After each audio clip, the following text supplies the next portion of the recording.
yetmedi. Uxla. Uxla ve. Uxla.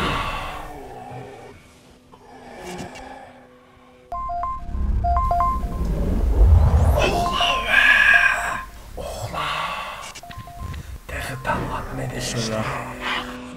Birinci tügünç yeşildi.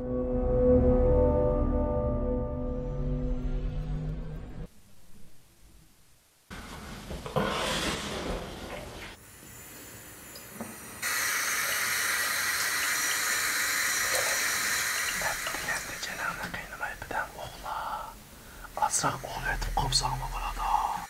Azroq uxlatib qol. Azroq uxlatib qol.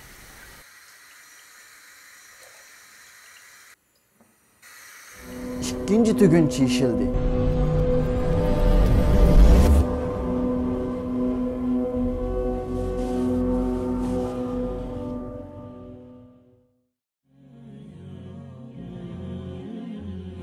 Nima deb canını qiynaysan? Bu namoz her günü tursan ben olsam bulmamdı. Allahu Akbar. Üçüncü tügünç yeşildi.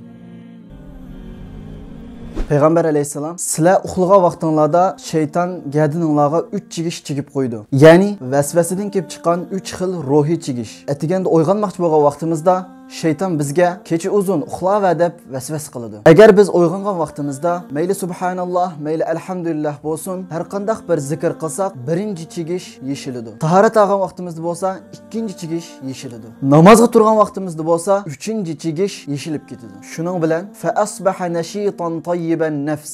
Aktiv, ruhliq va ruhimiz ko'tarangi bo'ladi. Ya'ni shu kunimiz xushal bo'ladi. Va illa asbaha khabisan nafs kaslan. Agar uxlaverib yuqorqi 3 tugun yeshilmasa, ruhinglar tushkun, passiv, g'urun bo'lib qolasizlar deydi.